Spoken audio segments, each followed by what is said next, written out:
আজ আমরা দশম শ্রেণীর কোশ্চেন কি 20 12 দাগের অঙ্কটি সলিউশন করব। দেখো অঙ্কটি রয়েছে এবিসি সমবাহু ত্রিভুজের বিসি ভূমিকে ই পর্যন্ত এমন ভাবে বর্ধিত করলাম যেন সিই সমান বিসি হয়। এসি যুক্ত করে এসিই ত্রিভুজের কোণগুলির বৃত্তীয় মান নির্ণয় করি। তাহলে দেখো এখানে একটি এবিসি ত্রিভুজের কথা বলা হয়েছে, সমবাহু ত্রিভুজের কথা বলা হয়েছে এবং যার বিসি ভূমিকে এই পর্যন্ত বর্ধিত করার ফলে যেটা সিই সমান বিসি হবে এরকম কথা বলা হয়েছে এবং এই যুক্ত করে এসি এই যুক্ত করার ফলে আলাদা একটা ত্রিভুজ উৎপন্ন হয়েছে, সেটা কি এসিই। সেই ত্রিভুজটার কোণগুলি মানে প্রত্যেকটি কোণের বৃত্তীয় মান নির্ণয় করতে হবে।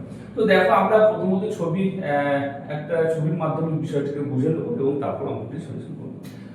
তো আমরা এবিসি সমবাহু ত্রিভুজ আছে। সমবাহু ত্রিভুজ কাকে বলে? যে ত্রিভুজে তিনটি বাহু সমান।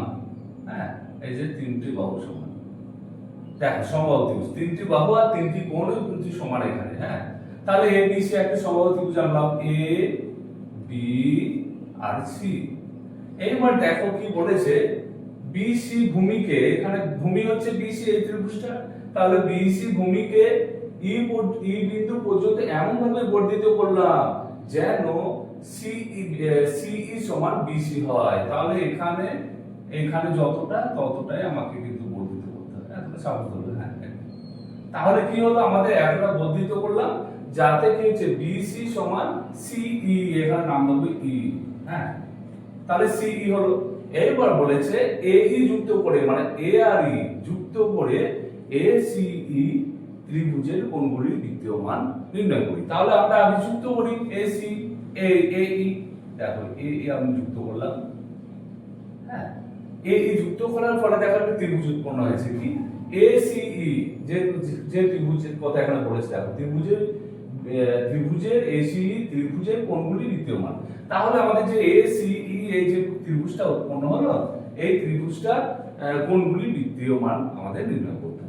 তো দেখো আমরা লিখবো, দেখো প্রথমত যে ত্রিভুজ এসিই এর ABC এর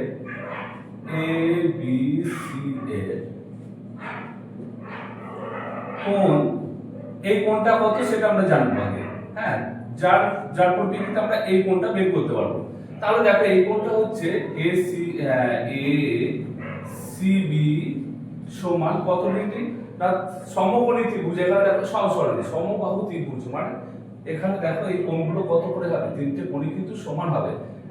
তাহলে তিনটে কোণ এখানে, তাহলে তিনটে কোণ যদি ত্রিভুজের তিনটি কোণের সমষ্টি আমরা জানি, সমষ্টি কত, তোমার সমষ্টি হচ্ছে 180। তাহলে কত করে হবে, 3 ভাগ করলে 60 করে হবে, 318।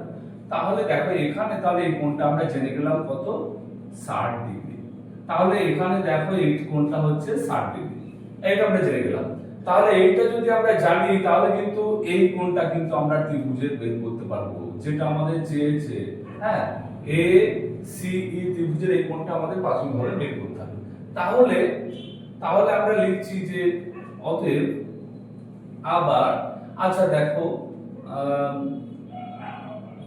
যেহেতু এখানে দেখো এখানে যদি আমরা এই কোণটা ভাবি যে বিসিই একটা কোণ, তাহলে এইটা কিন্তু একটা সরল কোণ হচ্ছে বিসিই।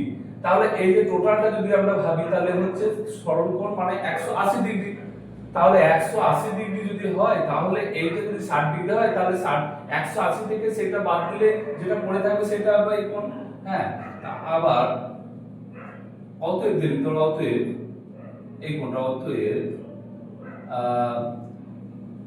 আবার যদি আমরা এই কথাটা উল্লেখ করব যে বিসিই কোণ বিসিই সমান এখানে কি সরল কোণ, আচ্ছা সমান 180 ডিগ্রি, এখানে ব্র্যাকেটে সরল কোণ লিখলাম, এটি একটা কি সরল কোণ। অতএব আমরা লিখতে পারি যে এ কোণ, অতএব এ সি ই ত্রিভুজের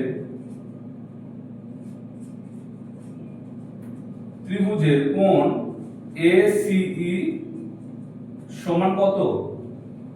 আমাদের টোটাল জানি কত, সরলকোণ মানে সরলকোণ আমরা আগে লিখে নিয়েছি 180 ডিগ্রি মাইনাস কত এখানে যেটা কোণটা আছে কত 60 ডিগ্রি সমান হচ্ছে 0 করতে 0 2 8 1 করতে 120 ডিগ্রি।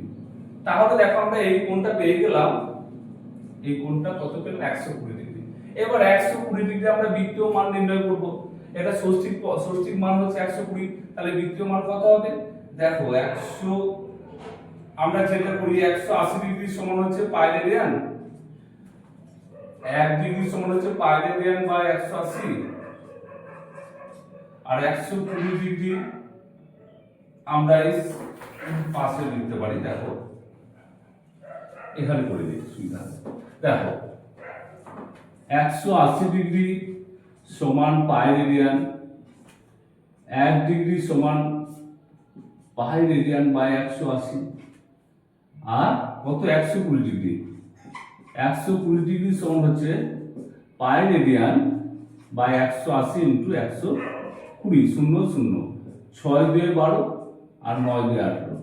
আচ্ছা 3 3 2 6 আর 3 3 9, সুতরাং আমাদের হলো 2 পাই রেডিয়ান বাই 3। এটা আমরা এই কোণটার যে ACE কোণটা, এই কোণটা আমরা বৃত্তীয় মান পেলাম।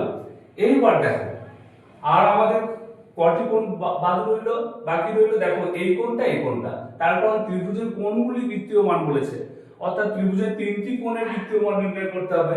তাহলে 3টি কোণ, যদি একটি কোণ বের করলাম আর 2টি কোণ আমাদের বের করতে হবে।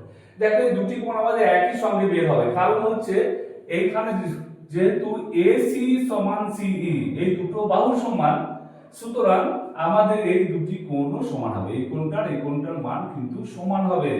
তাহলে সেক্ষেত্রে আমরা একবারে বের করতে পারবো, কি করে দেখি। দেখো তাহলে আমরা লিখব যে ABC, আচ্ছা কোণ, আবার একটা কথা আবার বলি তো, আবার কোণ AC, আচ্ছা AEC সমান কোণ ACE সমান কোণ CAE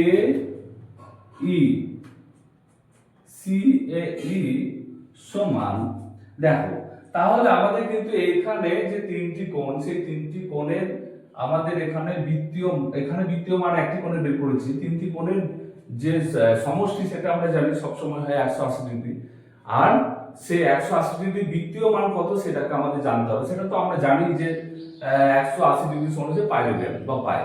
তাহলে আমরা কি করব, সেই পাই রেডিয়ান কে লিখব। এখানে কিন্তু আর 180 লিখব না, যেহেতু আমরা বৃত্তীয় মান বের করব, তাই আমরা আর 180 না লিখে একবারে পাই রেডিয়ান করছি, পাই। আচ্ছা পাই মাইনাস করলাম, আমরা এটা না লিখলেও হবে, পাই মাইনাস। এইবার কি করব, দেখো আমরা এই কোণটা কি করব, বাদ দেব।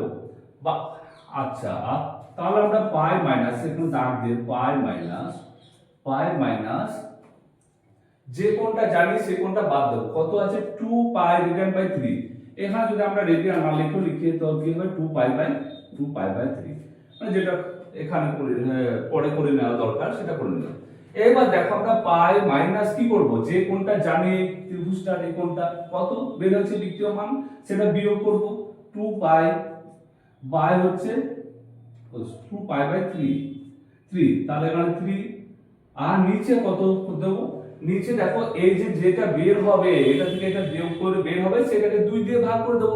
তারপর 2 দিয়ে ভাগ করলে দুটো কোণ বেরিয়ে যাবে, তাহলে 2 দিয়ে ভাগ করে নিচ্ছি, দুটো কোণই সমান, তাহলে 2 দিয়ে ভাগ সমান। দেখো এখানে আমরা কত লসাগু হচ্ছে, 3 লসাগু হচ্ছে, তাহলে 3 পাই মাইনাস এখানে মিলে যাচ্ছে, তাহলে হচ্ছে 2 পাই, 3 পাই মাইনাস 2 পাই বাই হচ্ছে 2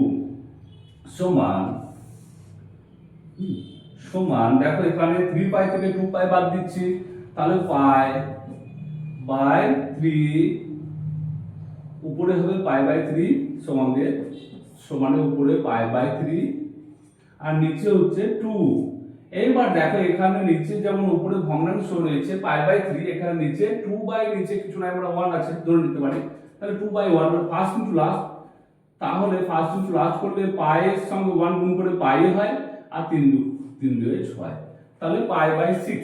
হ্যাঁ, π/6 আমাদের মান বের হলো। তাহলে এই দুটি কোণই কিন্তু সমান, যে দুটি মান হচ্ছে π/6।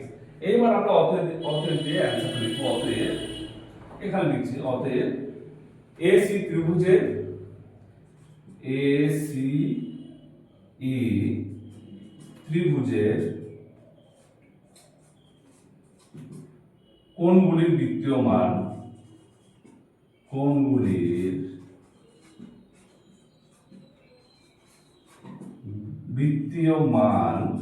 কত, এটা আগে লিখবো π/2π/3, π/6, হ্যাঁ, ও আর একটা কত π/6। হ্যাঁ, এই π/6, তাহলে দুটো π/6 আর এটা হচ্ছে 2π/3।